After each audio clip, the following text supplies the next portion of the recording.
I should clarify that this story happened between the spring of 2010 and summer of 2012. After years of hearing stories of problems with HOAs and having no tolerance for busybodies ourselves, my wife and I were both solidly in agreement that we would never purchase a home in an HOA. When we finally did find a house and purchased it, we knew for a fact that we were not in an HOA. However, just behind us, we learned there was a, not really, HOA. About a week after we moved in, there was a knock on the door. One of the neighbors behind us, announcing that she was president of the HOA and welcoming us to the neighborhood. Seemed civil enough, but we asked, "What HOA?" "Oh, we're behind you. The home behind yours is where the HOA starts." "Och, that's nice.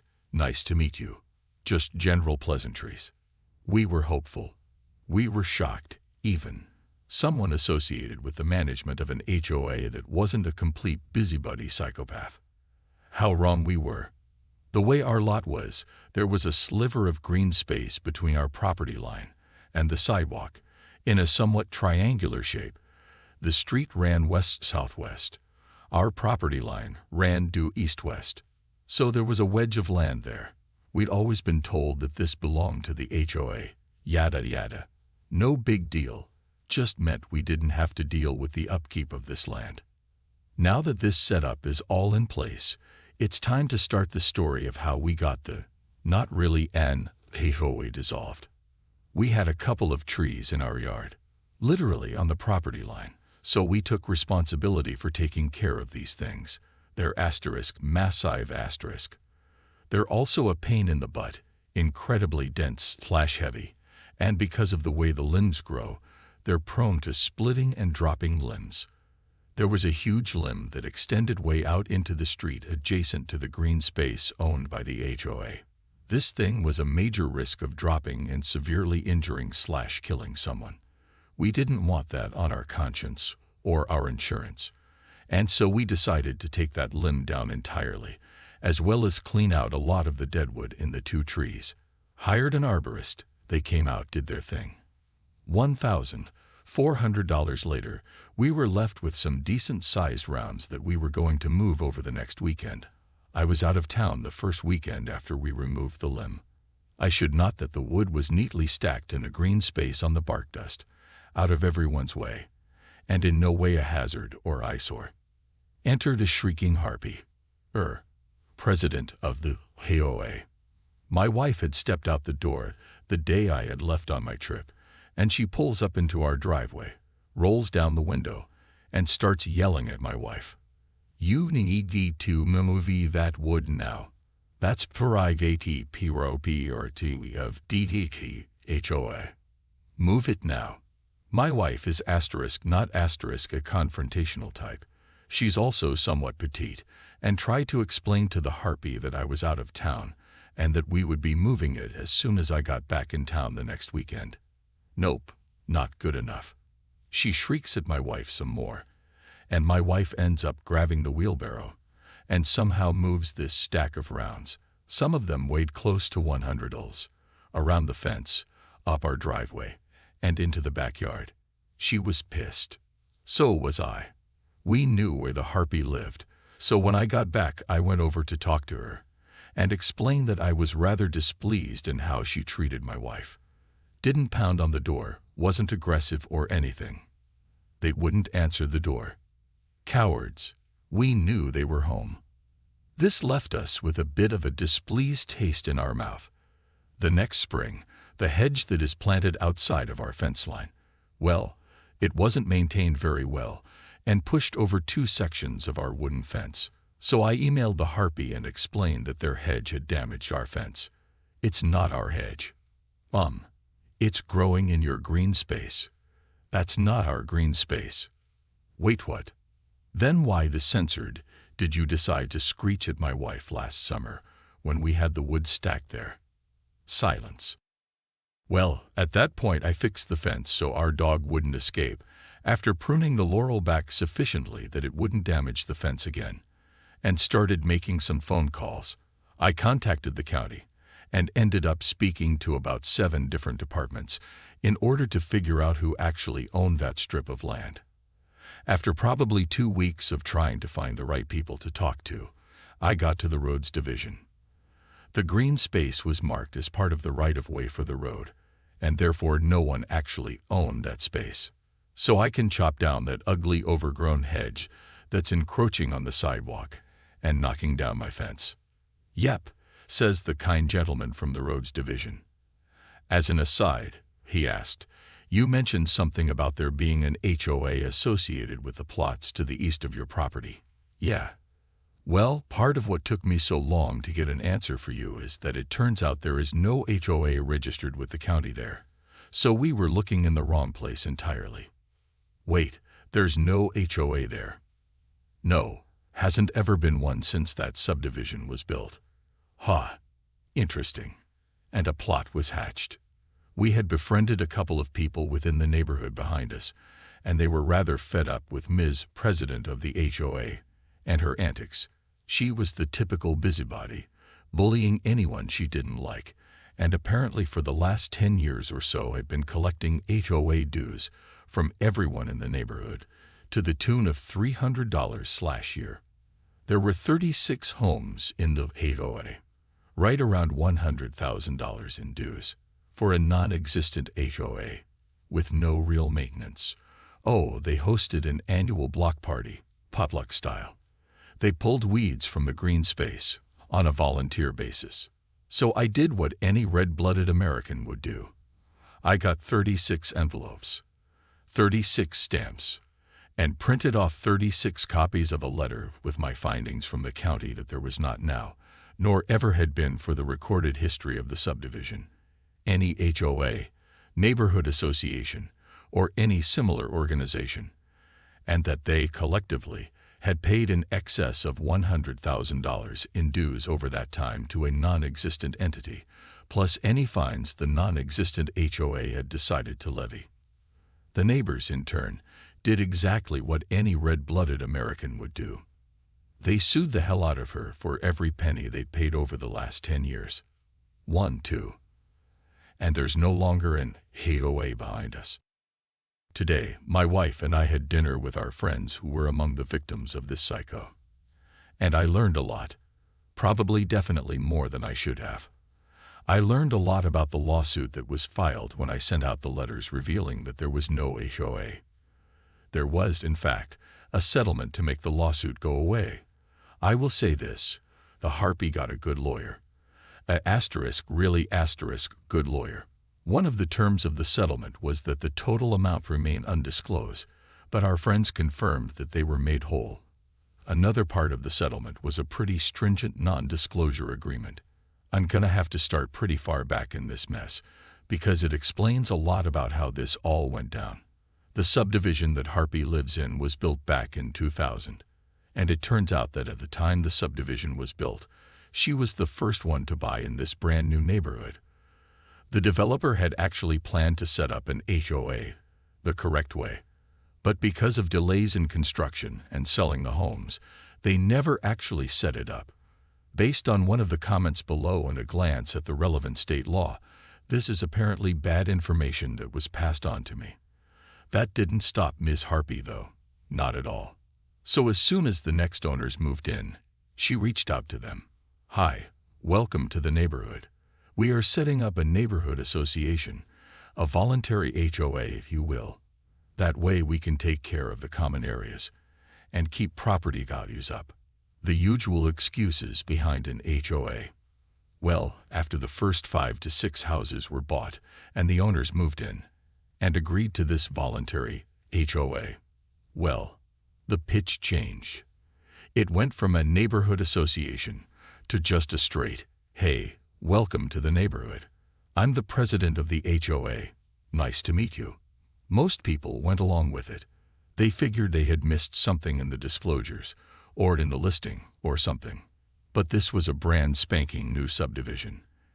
And at the time, you couldn't find a brand new subdivision that didn't have an HOA. There were a few people that did in fact pay attention. When called on it, she would change her pitch back to the well. It's not really an HOA. It's more a voluntary neighborhood association. But we do have some rules we've all agreed to, that it turns out she wrote all on her own. And we do collect a small amount of money, just $25 a month. That's not unreasonable, is it? Just to keep up the common areas, and the rules help keep everyone's property values up. All of that came to light during the depositions and testimony in this lawsuit. And she sold them on it. Everyone signed the rules. She even called them CC and Rs, with the argument that this gave them a certain legal weight to be able to enforce the rules, either under the guise of the HOA or the neighborhood association. By the time all the properties were initially sold, it was roughly 2-to-1, those that thought it was an HOA and those that thought it was just a voluntary association. And as people sold and new owners moved in, well, the HOA pitch just got easier to sell, to the point that at the time of the lawsuit, it was somewhere between 3-to-1 and 4-to-1. As testimony was wrapping up, her attorney put forward a proposed settlement. I was able to find out from my neighbor that in this proposed settlement, the only people that would be, in the legal jargon, made whole were the ones that signed on under the impression that it was a legitimate HOA. Her attorney successfully argued to the judge that the people who signed up under the voluntary neighborhood association were not actually defrauded and therefore couldn't be a part of the settlement. That asterisk really pissed off those people. Because of the timing of the whole house of cards tumbling down around her, she had sufficient equity in her house. She was able to refinance her mortgage and pay the settlement amount. So she had to pay a lot of people back out of her own pocket, losing that equity that she had built up over the last 10 years. I'm guessing that her husband was not in on the scam, as he was not one of the named parties in the suit, and he filed for divorce in the middle of the lawsuit. As for how he didn't know, no clue. Maybe she just had him convinced that her commissions from real estate sales were just that good. I have no idea what the terms of the divorce were, but it was apparently rather acrimonious. Our friends more than once heard shouting matches from the Harpies' house as they were out walking the neighborhood. So hopefully that clarifies how she was able to sucker people in. Our friends were some of those that were convinced that it was a legitimate HOA, and they told us that she was so smooth, so convincing, that they didn't doubt it for a minute. At least that meant that they were made whole, even though they couldn't legally disclose how much they got back. Now, for more recent happenings. One of the things we talked about tonight was our neighbors going to the district attorney and pursuing criminal charges. Well, they talked to the DA's office this morning, and apparently the statute of limitations has passed. For a crime like this, even though it would be a felony-level charge, the statute of limitations is only 3 years for that type of crime. But I passed on to them the idea of reporting her to the IRS. Since they were among those who lost money, I figure it's only fair that they get the reward if there is one. They both got a rather gleeful look at that idea. So yeah, that should be interesting. One of the reasons that I said the Harpy got a good lawyer was that one of the terms of the non-disclosure agreement was that if they signed on to the settlement, they agreed not to report her to any professional board or any licensing agency. So she obviously had concerns that something like this might possibly, just maybe, perhaps have an impact on her license as a real estate agent. Too bad for her that I wasn't part of that settlement. Because after my initial email to the state real estate agency, I got a response back this morning. And after a couple of more emails back and forth, I was interviewed over the phone by the head of the Professional Standards Division. They appeared to be very interested to hear what I had to say. I gave a recorded statement on the grounds that it would remain confidential. Don't want her trying to make my life a living hell. And at dinner tonight, I learned that our friends have a pretty good friendship with several of the people that were not paid off in the settlement agreement, since they signed up under the Voluntary Neighborhood Association. The ones her lawyer insisted were not defrauded, and therefore couldn't be part of the settlement, which means they also are not covered under that pesky little non-disclosure agreement. Before I started writing this update, I emailed the names and contact information for 3 of those owners who still live in the neighborhood to the head of the Professional Standards Division. Because while I had to deal with her craziness and general pain in the attitude, I didn't actually lose any money, but actual victims of her scam. I imagine their testimony will carry quite a bit more weight with professional standards. I also, solely for their convenience, included the state court case number for the lawsuit. Who knows, maybe they can see the records of the lawsuit and the terms of the settlement since they are a state agency. My friend and neighbor texted me this afternoon, saying only, "Call me."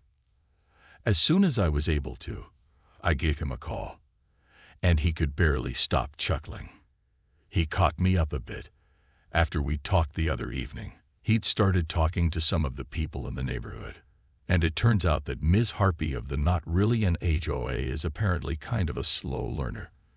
Because in the last 3 years, while she hasn't tried to bilk anyone else out of their money, some of the newer owners in the neighborhood were being told that there was still a neighborhood association, and she kept trying to enforce arbitrary rules on people, except everyone had heard about her antics and promptly told her to get bent. So if anything, her nonsense has actually created a more cohesive neighborhood. Everyone is united in hating her. But that's not the reason he was chuckling. He was chuckling because he'd just gotten off the phone with an IRS agent. Now, normally, that's not your expected reaction when speaking to anyone from the government with the word agent attached to their title in any way. But no, he was chuckling after he spent over an hour on the phone detailing everything he knew about her dealings as president of the HOA, as well as providing contact info for quite a few others in the neighborhood who knew what had happened over the years. I really hope I get to hear more about what happens with the IRS. As if that wasn't enough good news, I popped over to the State Real Estate Licensing Board website. I've been checking it every day since I spoke to the head of professional standards. Sorry I had to redact the hell out of that, but I really want to try to keep this entertaining for you all here while maintaining anonymity. If I may direct your attention to the section titled License Information, the column titled Status.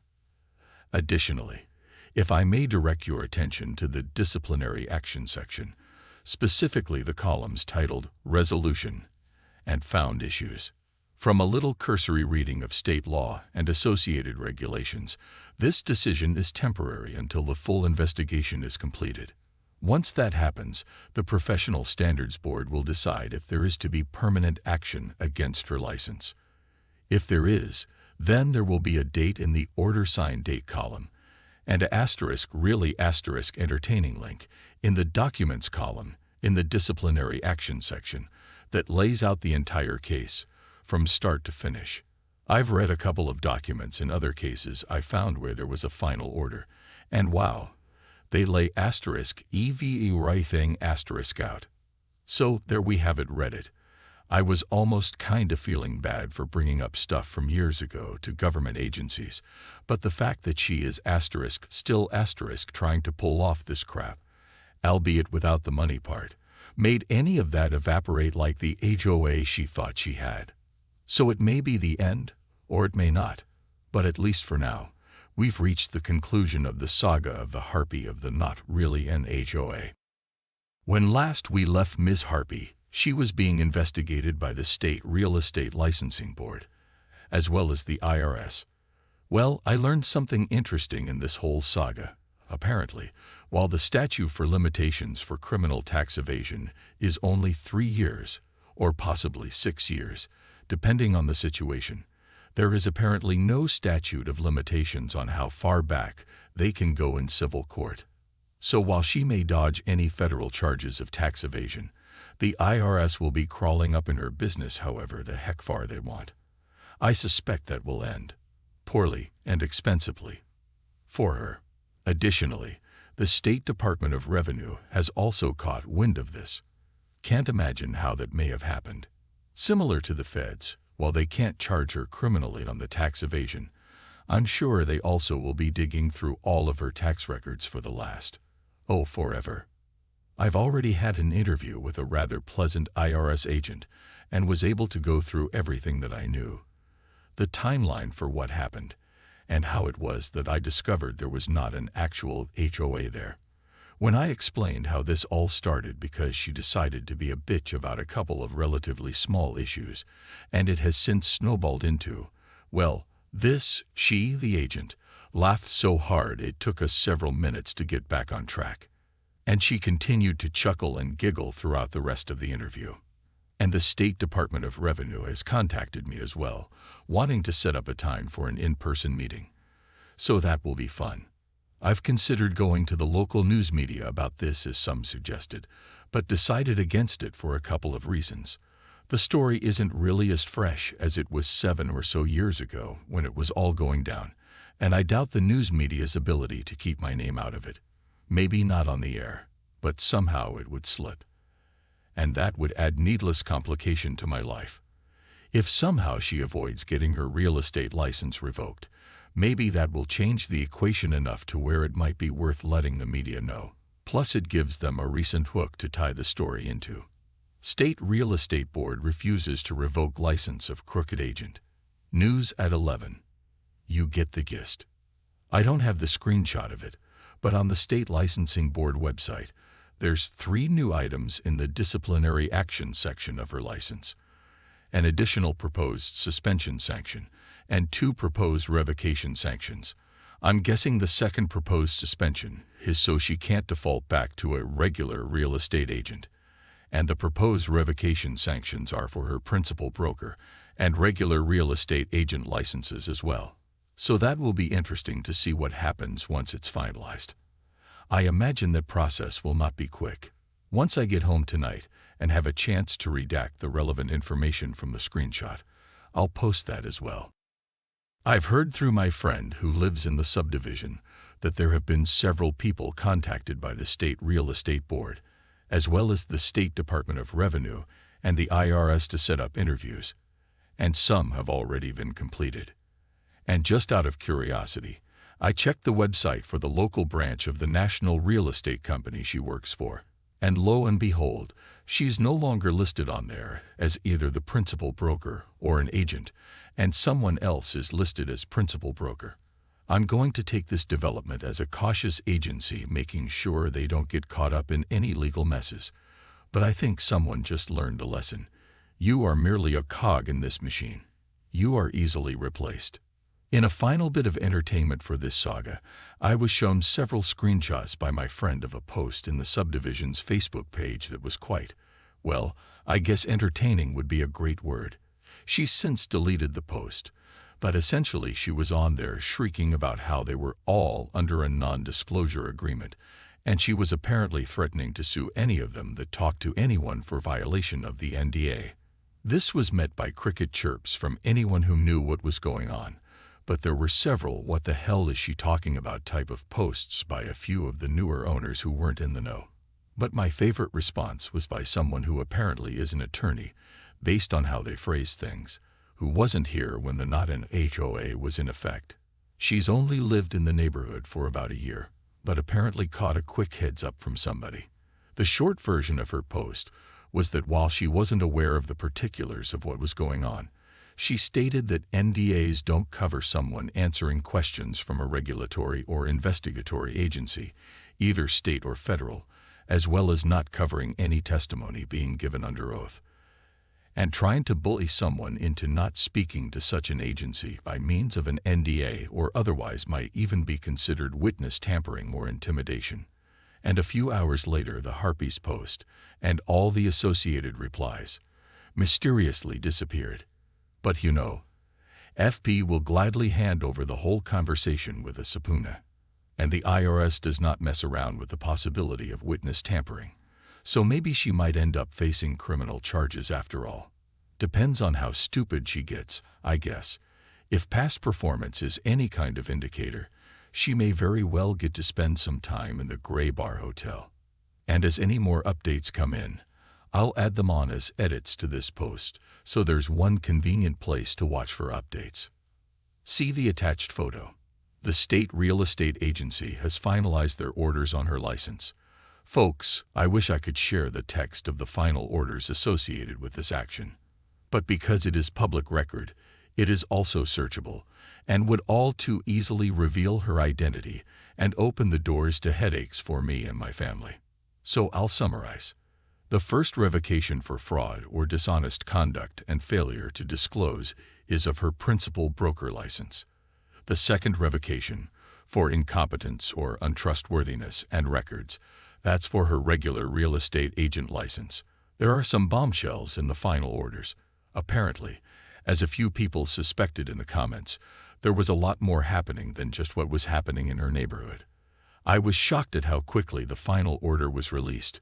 From what I was seeing in other cases of revocations, the investigation usually lasts anywhere from 3 to 6 months.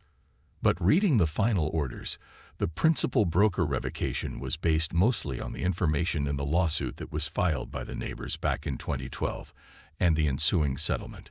However, their investigation apparently turned up quite a bit of other stuff, including lying to clients, falsifying records, not disclosing relationship between herself and sellers or buyers, and other instances of outright fraud. I will quote one line nearly verbatim from both final orders, because it's just so delicious to read.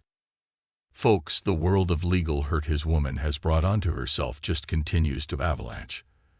This morning, I had walked my daughter to her school bus stop, right on the corner where the Not an HOA starts, and an unmarked SUV with government plates comes around the corner. Picture every unmarked law enforcement SUV you've seen in a movie. That's stereotypical. And they park a couple of doors down from the Harpy's house. I risked being a couple minutes late to work to watch what was about to unfold, and was not in the least bit disappointed, because out of the vehicle stepped two individuals wearing dark blue jackets with bright yellow letters. Some very specific letters. Big letters that may or may not have spelled out IRS, and underneath in smaller letters the words Special Agent. I may have giggled when I got to my truck. I may have laughed uproariously on my drive into work, because the first thing I did was look up just how big of a poop pile she may have landed in. Apparently, a really deep one. Because from what I could find, the only people authorized to wear the special agent jacket are in the IRS Criminal Investigation Division. I texted my friend who lived in the neighborhood this as I was leaving for work around 7:15 this morning. He texted me back around 10-ish. He's been watching all of this unfold out his front window since I texted him. In addition to the original SUV, which is now right in front of her house, there's another SUV there as well. Apparently some other people wearing IRS jackets, just without the special agent, got out of the second SUV, and he just saw them carrying out some banker's boxes sealed with red tape and a couple of computers. And because this poo pile is not yet deep enough, apparently they were checking something. Assuming VIN, on the Mercedes SUV she started driving a few months ago. I'll update this as he sends me more info. We're seeing the undoing of the Harpy in nearly real time. Oh, how sweet it is. IRS agents arrived bright and early yesterday morning at the Harpy's house, including two from the IRS Criminal Investigation Division. These are people with arrest power, by the way. And yeah, that's important later in the day. When I left for work Friday morning, the two IRS CID agents were walking up to the Harpy's house. I texted my neighbor and friend who lives with a line of sight to her house, and he started sending me updates throughout the day. After the initial pair of agents arrived, another SUV arrived with several more agents. These were apparently there to collect evidence. Now, I need to briefly back up a few months before the psycho's world started to come crashing down. I had noticed a brand new Mercedes SUV driving around the neighborhood, but really didn't think anything of it. Never paid attention to who was driving it, and really couldn't care. Well, it turns out that before the excrement hit the rotating wind vectoring device, she was living high on the hog, and went out and bought herself a brand new shiny SUV. Among all of the evidence gathered Friday, they were looking pretty hard at that SUV. According to my friend, several pictures were taken, clipboards consulted, and a lot of looking at the area of the windshield where one would find the VIN. Around midday, the agents that didn't have special agent on their jackets began hauling out boxes sealed with red tape to their SUV. Several boxes, as well as at least one computer tower, and he thinks a laptop as well. I thought that my day was made. I really did. But Friday evening, my day got oh so much better. My friend came over and told me he had something to show me. He pulled out his phone and gave me an absolute shit-eating grin. He made me wait for it. It was worth it. Dear readers, I got to watch video that my friend shot from his living room window of the Harpy. Lil Miss President of the not really an HOA. Oh, and an absolute bitch to boot. I got to see video of her doing the perp walk. I got to watch her be marched, obviously ranting and yelling, and stuffed into the back of a federal law enforcement SUV. Word spread fast through the neighborhood. The scuttlebutt is mostly along the lines of interfering with the duties of a federal agent. Unsurprisingly, she was released on either bond or recognizance this morning, but she got to spend a night in jail. And she's managed to dig her legal hole just that much deeper. And there was just one last bit of schadenfreude this afternoon. I was out working in my backyard, and from my yard, I can see the side of her house. So I'm out there, and a flapped tow truck comes up the street. Didn't think much of it until I glanced over again and happened to see it stopped in front of the Harpy's house, with a county sheriff's office cruiser parked there. Guess they were helping out the IRS. I say that because that flap loaded up that brand new, not even a year-old Mercedes SUV, with the sheriff's deputy standing there the whole time. She was not allowed to remove any personal belongings from the SUV. She was not allowed within 10 yards of it, or the tow truck, or the tow driver. As the driver was turning around to head back out of the neighborhood, I could see that she was on her phone. And clear as day, I heard her ask/shout, "What do you mean, evidence?" My house is about half a block from hers. As her shiny SUV was towed away, it drove past my yard. She was watching it drive away, and then saw me in my yard. I couldn't help myself. I smiled and waved. She flipped me off, turned on her heel, and stomped away. I've had a permanent grin the rest of the day.